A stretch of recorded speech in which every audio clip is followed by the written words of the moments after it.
This episode features big wave surfer and commentator Pete Mell. Welcome to Wild Ideas Worth Living, an adventure podcast presented by REI Co-op, the brand who helps get you outside through gear, classes, and adventures.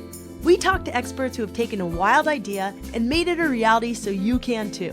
From people who have climbed the tallest peaks, started thriving businesses, and even broken records, some of the wildest ideas can lead to the most rewarding adventures. I'm your host, Shelby Stanger, and I hope you enjoy this show.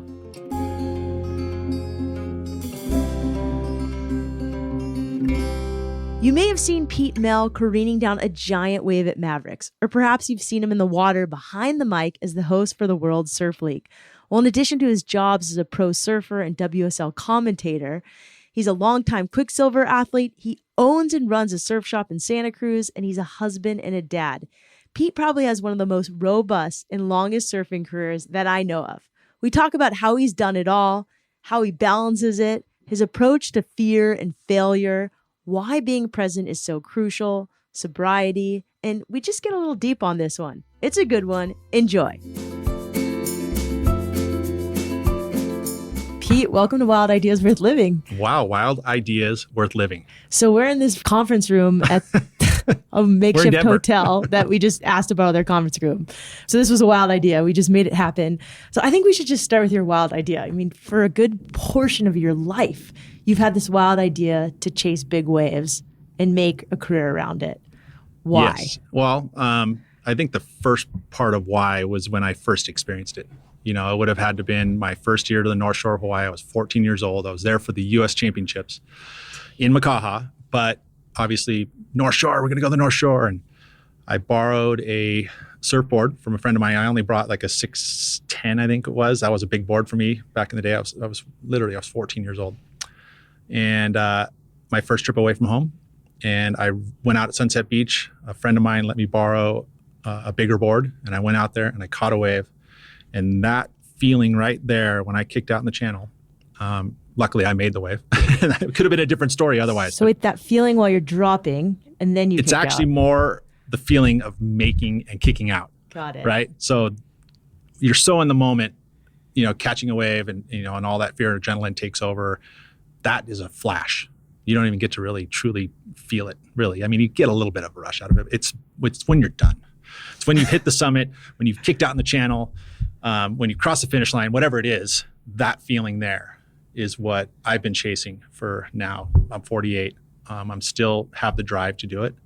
Kicking out the channel is such a thrill that I keep coming back for it. Yeah, I just heard you talk about that in that movie where they filmed you at Mavericks, and you still say kicking out in the channel. There's no feeling like it. There isn't. There really isn't. I mean, there's some reflection afterwards. I think a drive home is good too. You know, when you can kind of, or watching maybe some footage of it later, you get to kind of relive it in a safe environment.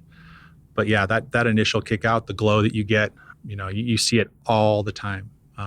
You know, from all of my friends that I've been able to surf big waves with, to people that are just starting, like my son. You know, I was able to experience some big waves with him last year, and that glow, that is truly being alive. That's truly living in the moment. It can be a little bit dangerous too, right? In the sense that, you know, you're feeding ego and doing these things that you have to have a balance. You can't just be so full of yourself all the time. You have to ground yourself. Well, let's talk about that risk in big wave surfing, because it's not necessarily risky, but you know, Alex Honnold, what he does is not really risky because he calculates it. Yeah. It's high consequence. Yes. It's because if he falls when he's climbing up Yosemite without a rope, you die automatically. When you fall, not going to die. You're not going to die all the time. Automatically. No. Automatically. No, it's not nearly the same So consequence. it involves all this preparation. So what you do for this split second involves, maybe you could explain big wave surfing to those of us who don't really surf waves, because it's preparation, it's timing, it's looking at charts, it's rearranging your entire schedule to leave on a dime to go find these waves. There is a lot of facets to it. You know, the first one being you got to enjoy it, right? So you have to have a passion for it. So you have to kind of be able to have a job that allows you to chase the waves, because they don't happen every year, or they do happen every year, but they don't happen all the time. The conditions aren't always right. It's not like you can schedule it, you know, and go, oh, I'm going to have this 2-week vacation and I'm going to go. It's generally, if there's a swell on the maps, you got to be able to understand what that is happening. You have to understand the local climate and the winds. And so all of that is actually a big thrill to learn about how wind and waves and, temperatures, all that kind of stuff factors into getting to that spot at the perfect time to ride the biggest wave. So that's a big thrill. It's educating, and it's something that I've found out of passion, just to be able to, and then that search, that adventure is something that's really, really neat. What's around the next corner.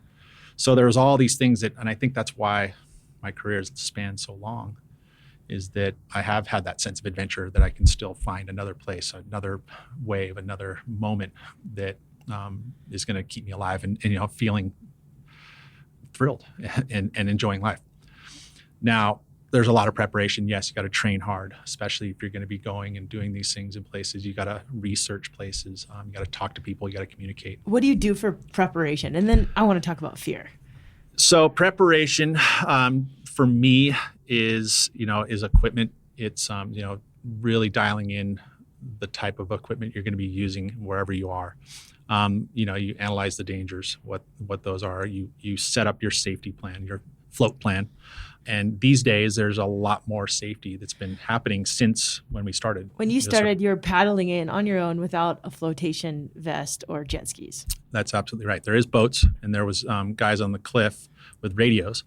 We're talking mostly about Mavericks. Yes, Mavericks, okay. and even Waimea for that matter. I mean, generally surfing, there's lifeguards there now, and that started in the 70s. So over time, there is safety nets, but you have to understand at every spot what those are, and if they don't have something, can you find something that's going to work? Over time now, we've got, again, the inflation vests, you've got, buddy systems, the skis, you bring safety teams with you, you train all of these safety aspects of riding big waves, and it's a much better way to do it nowadays. So again, that's why the career can last so long. So everybody, a lot of people, when they think of big waves, just to explain height, we're talking about 5-6 story high. Yes. That's probably the easiest way to say it. Yeah, if you stand on the street and you look up 5 stories, that's generally what you're trying to chase around the world. Okay, and so how do you to me, the scariest part seems like either taking off or taking one on the head, paddling out. Those are both high risk, yes. So how do you approach fear? Like, what do you say to yourself to psych yourself up, to get over those moments? Like, to me, it just seems terrifying. Obviously, you're more comfortable now. You've had years of experience, but how do you approach fear? I'm sure you still get scared sometimes. No, you ultimately you do. And a lot of it has to go into how much preparation have you done. So if I'm winging it out of the blue, something like that, I'll have a little bit more fear, and I'll take a much more calculated approach. How's my body feeling? So there's a lot of things that go into, if you're at 100%, that's when you can go and you have that safety team in place. You have all those risks mitigated so that you can have an opportunity to fall and not make your wave and be able to get to the surface and get help if you need it. So those things really help to kind of overcome that fear. Has there ever been a time where you were just terrified that you can talk about, or a story that There's been a bunch, and they're usually pretty fleeting, and I've been very, very fortunate that, I haven't been, the ultimate would be is, a death while surfing. And to be honest, I have never been around someone or any time that's happened. I've had friends who passed away. I've been around it, yeah, but it's a risk that's there. And now, like I said, nowadays things are a little bit easier in regards to making sure that we come home at night. But, to be honest, getting there and overcoming that fear is the ultimate thrill, and that's why we're all drawn to it. I think there's a lot of things in the world that you can kind of correlate that to, but it's really about being alive. Yeah, so I want to talk about that, because you have this approach to life where you get close to death, that you really live life fully. How is big wave surfing translated to the rest of your life? I mentioned it earlier that you have to have a balance, right? Because if you get too sucked into it, the dangers of being, too much in ego, too much involved in it, you lose other aspects of your life, your spiritual essence, maybe even your training, things, your relationships that are important in life. So I've had to find a balance, because there was a period in time it was all about me, only me, and that selfishness, that ego, everything that was involved there. And I've had to look at that. Because you make decisions in life, that maybe, I'm getting this wave over, watching your son's game or what, hanging out with your wife on a trip that you had planned for a year. All of these things happen, and you make decisions on that, and that's affected my life. So I've had to find balance, and finding balance is actually looking in the mirror and going, okay, what's truly important.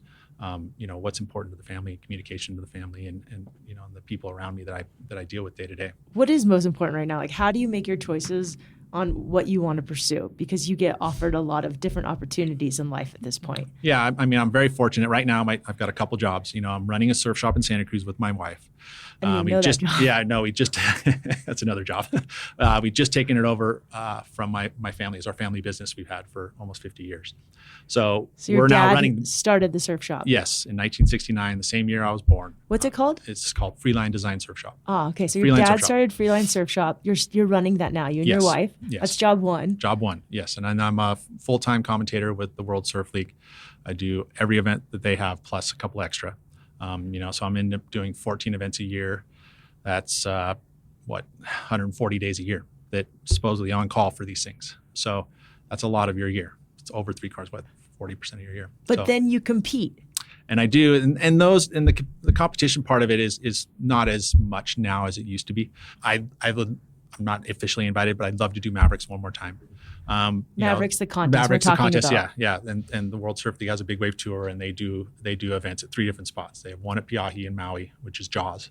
They have one in Nazaré, which is in Portugal, and they have one at Mavericks, which is up in Half Moon Bay. So now there's only 3 events. The odds of getting into those events, you have to qualify. There's certain, you have to have a wild card. And you're a dad. And I'm a dad. And a husband. And a husband. So yeah, there's a lot going on. So to be able to have balance, things you have to give. So how do you check yourself? Do you have like to-do lists? Like what do you do to find your balance? It's been a long road to work in progress. It really has, and at this point in my life, I've come to find that family has to be first, because I've put other things in front of them. Right.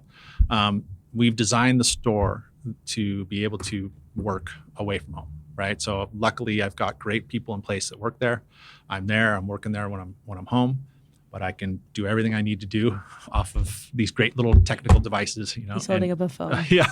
And I literally I have everything I need to run the business right there. Emails, and so I don't have to be on site all the time. And with Quiksilver, you're like the dad at Quiksilver, I feel like, as well. To all the team guys. And that's cool, because my son is obviously endorsed by Quiksilver. He's still there. He's been there for a long time. So he's doing his thing, which is competitions. He's on the QS now, which is the qualifying series for the World Surf League, trying to get to the elite group. And that's been a hard road, having to kind of help and coach him and mentor him through that, because he's 18 and all of a sudden he's in the big leagues, and a lot more losing in competition than there is winning at that time. He used to win all of the amateur events when he was young, but now it's a bit of a transition for him. So giving my insights there is important. What advice do you give to the guys? I mean, I'm sure guys come to you on the World Surf League and, on your son's tour. You'd be surprised. I mean, there isn't a ton of that, and a lot of times I think, at least as a commentator, I'm an analysis, right? I'm analyzing these people. So I do have some knowledge that I could give them, but they don't ask, because they don't necessarily want me to be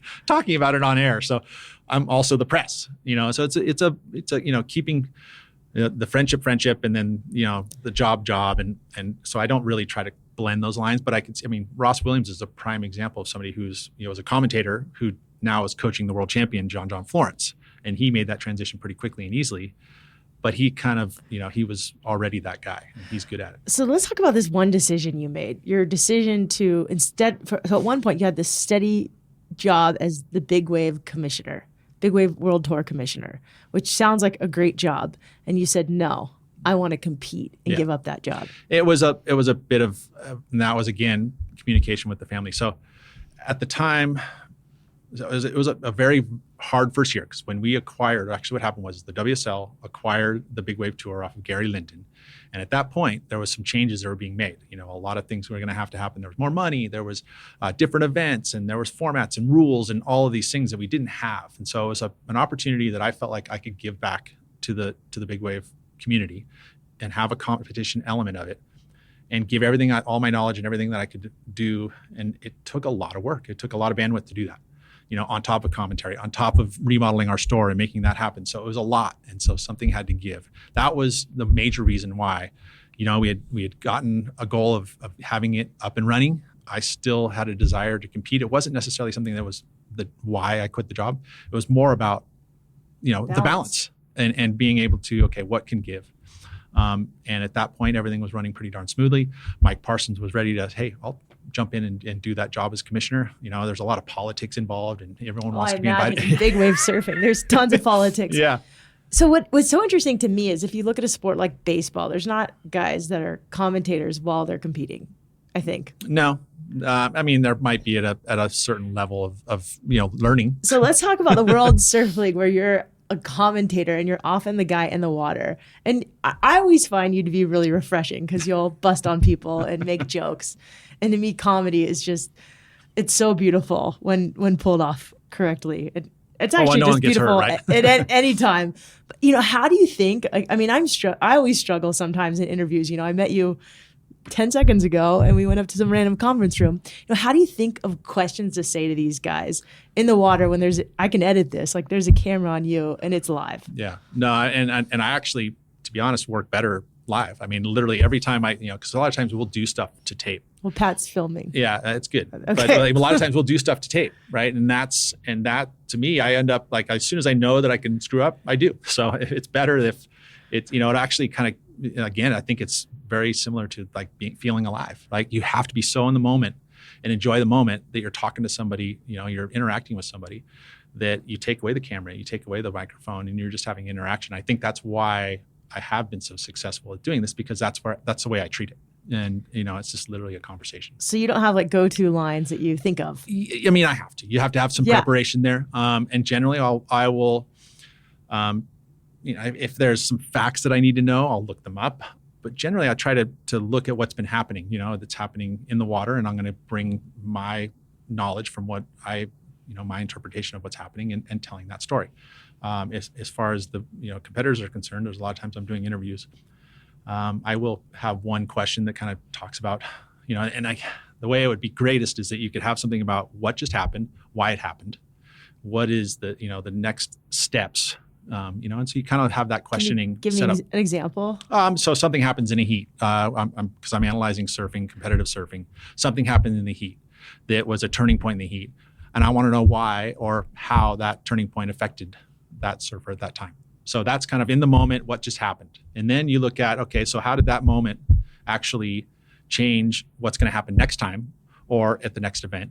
And kind of talk about, the win or the loss and why it's going to affect you for what your goal is for the rest of the season. It seems like the perfect career for you from riding big waves, where you have to make critical decisions right then and there. Yeah. For example, would be the time that Mick Fanning was an example when he got attacked by a shark.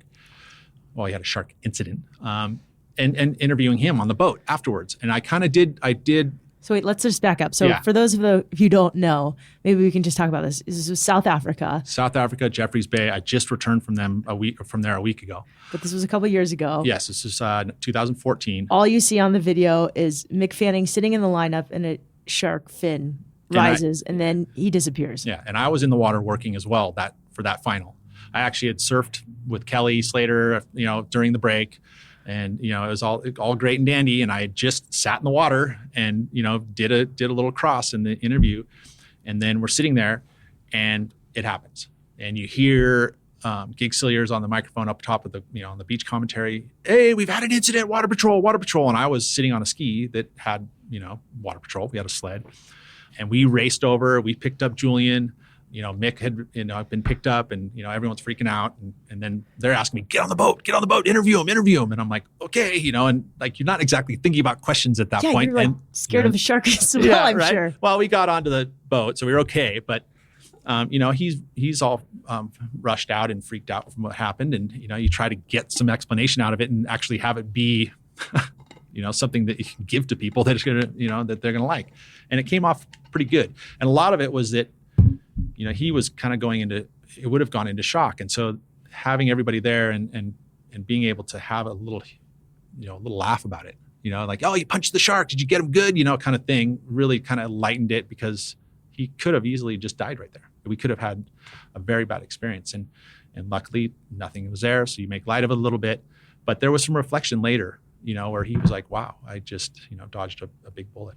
You did an awesome job. I will never forget that clip. I think no one will in surfing who watches the tour that closely.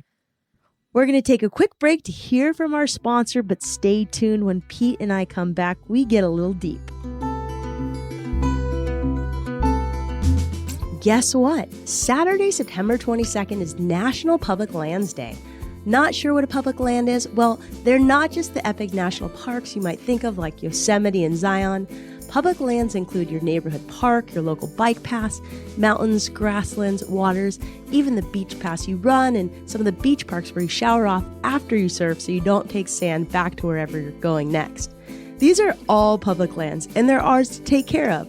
So this National Public Lands Day, get outside and take a friend. You can also get outside on a public land with REI and sign up for an REI stewardship class or event at rei.com/stewardship-events. That's rei.com/stewardship-events.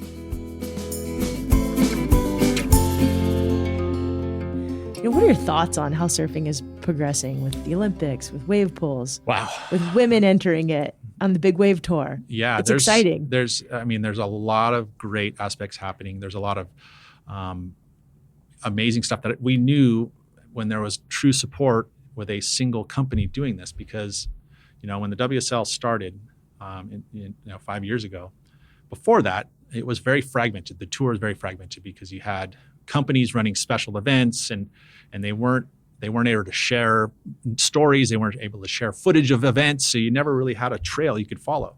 Now with the league, you get all that. So it's a lot easier to follow. It's a lot easier to be a fan because you can find your surfer that you're attached to. And hopefully we're able to give those stories and tell those stories for people to kind of become a part of surfing.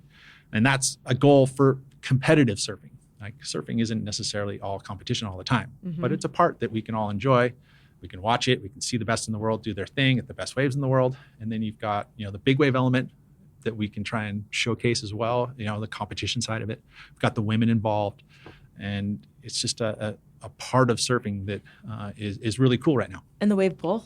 Yeah, well, that's a whole nother subject. I mean, I just was reading about it today. Like there's three events or 3 venues in Australia opening up. They just announced the one in Japan. And so there's going to be a lot of pools, a lot of wave systems out there for people to learn how to surf. So it'll be pretty cool. It's the only thing in the world that gives me FOMO is not getting an invite to that wave pool. And I had my invite and I'm still kind of having FOMO because every time I see it, I'm like, oh man, that's so fun. You did surf, right? I did. I got a session in. I had to work my way into it, but I got there and I had a whole day. So it was nice. How do you make a living? I mean, you have the longest surfing career, I think, out of anybody in professional surfing. Well, I just so Laird's you know, is pretty long too. Laird Hamilton does have a long surfing career, but you've really managed to make a living following your passion. I think everybody listening to this show wants to follow their wild idea and make a living doing it. And I think that that's something that if you can do it and the avenues and you want to pay attention, you can. How did you do it? Well, what are some tactics that people can take now? Look at opportunities that are given to you. If they're scary, if they're something you don't think you can do, give it a try. Give it a wing. You know what I mean? Like that's what I did with the commentary thing. It's like one of my friends was like, "Hey, you should try this out." And sure enough, I used to be so freaked out by cameras and sitting in front of cameras and doing the hell yeah, and doing all of that. And now, I enjoy it. But it started, just randomly. It was someone gave me an offer to do something and I didn't refuse. So did you have any public speaking coaching or any of that, camera coaching? No. I mean, and that's just experience of doing, quote unquote, being a marketing of your brand, which is myself. In surfing, you learn just talk in front of the camera. You learn to you learn about what are good pictures. I had photographer friends that were a big part of my career because they were there filming me and they said, "Hey, this is how we're going to get the best shot. This is what we do." And so it's translated into, movie parts. It's translated into, obviously standing behind the camera and doing stuff now too, commentary wise. And that's just looking at stuff and having your eyes open and paying attention and being aware and conscious and executing and going for it. And saying yes. Do you have like a manager or anything to help negotiate your contracts? My wife is, a big part of my career. She's been my manager. She's been my marketing. She's been everything. She's rebuilt the shop. I mean, she's amazing. I was going to ask about your wife, because it seems like when I meet people with a really solid career, they usually have a solid support. Yeah. And we work together, and that's the thing. But also taking and looking, again, just being aware and looking at other people's careers and how their pathway has been. And again, and I've always tried to, if I'm doing something, always have something else there too. Don't always just focus 100% on something. And that's where I've always been. It's like, okay, yeah, the professional surfing career is things going, but I've also liked big waves. So I might start chasing big waves. And then all of a sudden that stuff started working out really well because, Mavericks blew up and I was getting photos surfing, these big waves and getting invited to big wave events. And all of a sudden that path opened up, But I like that you always have another path you can fall back on or chase. Yeah. But it's got to be something you love, right? Yeah. I mean, my education really was, high school, graduated after high school. And I did, a year of Cabrillo, which really wasn't, I wouldn't even call that, and that's a local community college. Yeah. But I was too involved in trying to go surfing and competing that I took ceramics. I think I finished maybe 10 units. So ceramics. That's awesome. But you're from I could throw on the wheels pretty good. That's cool. But you're from Santa Cruz, where a town that, when you grew up in, a lot of people didn't come out as successful as you are. How did I had to go through that road too, and I think that's also a part of growth. Are you sober? Or I am. You are? Yes, that's awesome. Yeah, There's so many people on this show I've interviewed who are sober, and I feel like that's almost a key to success. I wouldn't say. I wouldn't say it's a key to success, but it's definitely a way to really focus inward, right, and look at yourself in a big way. Because, in order to, as an addict, you have to, or else you probably won't succeed at staying sober. How long have you been sober? I'm going to be 11 years. Wow, congratulations! Yeah, thanks. It's like Kelly's titles. Yeah. Keep going. I'm going to keep going. I can keep going, winning. though. Sorry, you're going to keep winning. Yeah. I was going to ask you about failure, because I think that's something we're all so afraid to talk about. And I mean, surfers have this beautiful image always, and I don't think we talk about failure enough. I agree. And for me, that there's been some failure in my life. I've looked at things and I want it to be a learning experience, right? And so that failure, that's the best way to learn, because you're feeling it. You feel that emotion. You feel the downs, and you have to turn that around. I mean, examples being, you're put so much into an event and you want to compete well at this event. You've done all the preparation and you fail. You have to, see it, feel it, and not pack it away. See it, feel it, and move on and go, wow, I learned something there. It's some growth. And you look at it as a positive. And it's really easy to say. It's a heck of a lot harder to do. But it takes time. I've packed stuff away too. And that's why I think that a lot of the reason why I was doing what I was doing when I was partying, I was packing stuff away that I wasn't proud of. And I've had to unload that, and be light again, and it took some time. It's always really shocking to me when I see a guy surfer cry, but I'm seeing it more. Like I'll see him at their heat, frustrated, and you'll just last see event. Yeah. I mean, last I event, saw, Kolohe had exactly. a breakdown moment, because he puts in so much, and you can see it. He is so driven, and and that's what happens. You have a burst of emotion that comes out, and right on. Good on him for it. And it's really refreshing to see it. I feel like this new generation is just everybody is just very open, and it's very different from like the old surfing culture. We ask everybody, what advice would you give to your 15-year-old self? But I want to know what advice you give like your son and guys your son's age, which is like 18. Yeah, and he's at a point where he's now a man and he's making decisions on his own, and I have to trust that my parenting that I did with him has translated into turning him into a successful human going forward. And some of the things that I get to hear from people that have hung out with him is that he is highly respectable. He's a good, solid kid. He's a joy to be around, and that's right there is a win for me, because it's different as a parent. You have a relationship with him, and you want to be you either tell him what he's got to do or what he did wrong, right? And as a parent, that's something that you just innately have to do, because you're trying to teach them. You don't cross the street right now. You're a kid, and you get in that pattern. And now it's being able to just kind of release and let him go. So what I tell him now, nothing. I'm literally, I've done the work, and so I just get to be a joy and hang out with him. It is a joy to be with him and go for a surf. That's really what it's about. So advice to dads raising kids, especially kids that are really good at sports that they pursued as well. Make sure there's balance in how you work with your children, right? So there is going to be that time you're going to reflect on something and tell them, hey, you shouldn't have done this because this could have happened, and you're giving on your own experience. And there's going to be times where, oh, hey, you probably shouldn't do that right now. But not one too strong that way or too strong in the history. Don't look forward or in the past too much, and really, really, truly enjoy the moments that you have with them. When you're with your son or daughter, be with them 100% wholly. It's something that you can't take away. Time is one thing that everyone has as an asset. And if you give up that time by staring at your phone or being distracted with an email when you're supposed to be someone as important as your children or your wife, you better pay attention.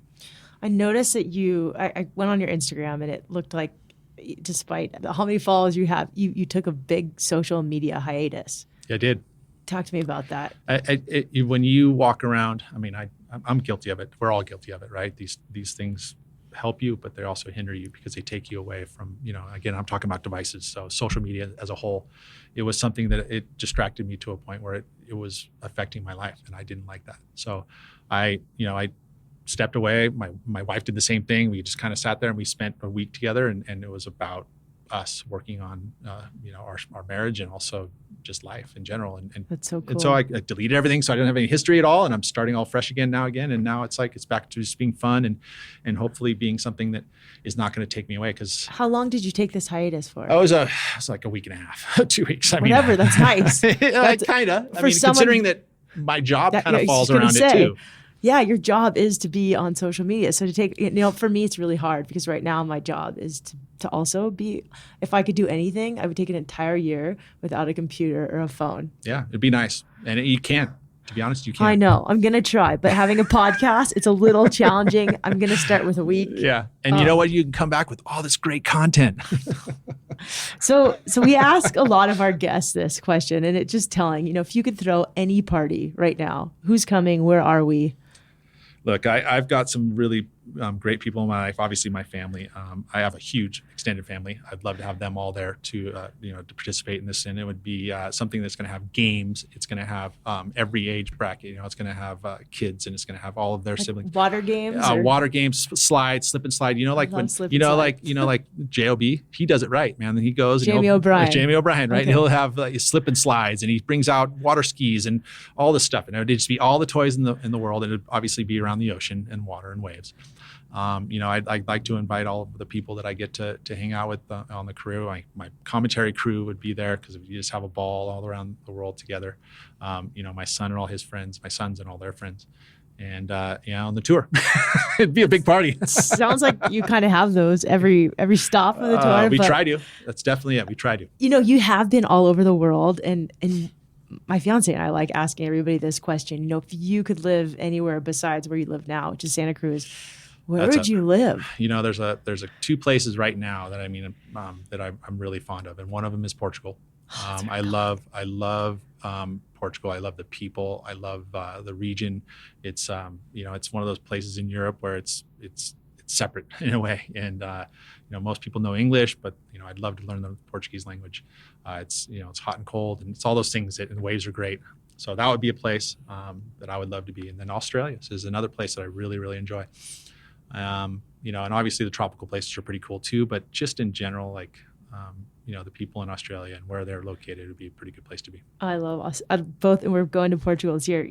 Any gear recommendations? Because you traveled, I didn't even let you check in yet. You just had your backpack in the lobby, and we're like, let's go. I actually took public transport here. It was awesome. I know, the transportation in Denver is amazing. I did too. And then they have a free bus you jump on. 16th Street shuttle. And bang, you're here. And it was great. So, I think that being and understanding that kind of stuff is really important. I have this skateboard that is amazing. It's a battery operated skateboard that is incredible. So I have that as a gear. That's your gear bring it, though. You take everywhere? No, I don't take it everywhere. But if I have to use it for running around, like the Gold Coast, it was perfect to have. Actually, all through Australia. Is there anything else you take, like certain foods or like stuff to travel with? I do. Like, I love Justin's peanut butter. So those little packets, I take Justin's with me everywhere, and you can put it on anything. It's a dessert. It's a snack. Yep. I put it on bananas. I have packs of it constantly. That's cool. That's something that I really like, Justin's. Do you have like a travel pillow or anything? I don't, but I do have a Quiksilver Waterman sweatshirt that is like the Tech one that I always wear when I travel. And it's like you can put it over your hand and your head. It's lightweight so that you're just enough to be warm, and it also keeps all the stuff that you're traveling around at bay. That and also having alcohol wipes clean up your little seat around you so you don't get sick. That's actually really smart. I tell people to bring wipes everywhere, but I didn't even think about that. No, it's huge. I mean, I don't even care anymore. I'll sit there and I will wipe down my whole seat and everything right there in the airplane. And people look at me sideways. I don't care. Yeah, you travel. I'm actually cleaning this plane for you. The next person that comes in this seat is going to be so happy. You're really highly productive. Any routines that you'd like to keep? It's being up early. Like, I love being up before the sun and going to sleep early. So I'm kind of rising and with the sun and going to bed with the sun. I don't like to stay up too late. I like to have good sleep. So I'm kind of running off of literally the Earth's time clock. And I think that's key. That's awesome. And then any books or movies, podcasts you recommend? I'm super into Eckhart Tolle right now. Okay, so he is my Yoda at the moment. I'm going to a seminar in Huntington Beach in November. He's in the Hyatt. I'm going to go and meet Yoda. That's awesome. Have you ever watched some of his stuff? I love Eckhart Tolle. I read that book in 2006 or something, and it was game changer. And it's like a Bible, so you could literally just open it up and read a passage out of it and live it. So, and a lot of that I've been trying to kind of focus my attention on, just reading a lot of that, watching a lot of his stuff on TV too, or on his on our devices without being too much. Last question is advice to people who want to live more wildly. They're just not fully going for it, and they have this it that they want to go for. Like, how can we get them to just get off? It's so cliche, but it's literally do it. Like, it's just you know what, and find a way to do it. Like, even if it's just a moment, a short moment, to experiment there, because you just never know what can come out of those things. Just open that door and look in. And matter of fact, even better, just storm your way in. Where can we find more of Peter Mel? Obviously, the World Surf League, we're going to have events. U.S. Open's coming up next week. We'll be down there for that, so that's a big part of it. My social feeds have stuff on there, but I've got to limit myself and balance myself. So when I'm working on the World Surf League, that's where you'll see me. World Surf League. Thank you so much, Pete. What a legend. Pete, thank you so much for coming on this show. I'm so stoked that you're so into Eckhart Tolle like I am. I love it. That was awesome. Always bring wipies and just storm your way in. I love that advice. Thank you to Quiksilver for being so awesome and arranging this interview with Pete. Thank you to REI for sponsoring this show for all of 2018. They've been such an epic sponsor. You can find more about Pete Mel by just logging on to the World Surf League and watching him in action. He's the man who does quadruple duty. He'll be surfing in October. He'll be commentating events. Next month, he'll be in Portugal at the Big Wave Surfing event in Nazaré. He'll be at Mavericks, hopefully, so stay tuned on his big career. Thank you again for listening. For those writing new reviews, I want to kiss you. These reviews really help the show, and some of them are really funny. So keep them going. They make me smile. They make me laugh, and they keep this show free. So just go to Apple Podcasts, hit subscribe, tell me what you like about the show, and then tell your friends, because we're almost at 1 million downloads. Wherever you are, either way, don't forget some of the best adventures often happen when you follow your wildest ideas. I really appreciate the feedback on last week's episode. If you haven't caught it, check it out. We talk about the joy of missing out. We'll see you next week. We have Rue Map of Outdoor Afro and some awesome guests coming up. Enjoy.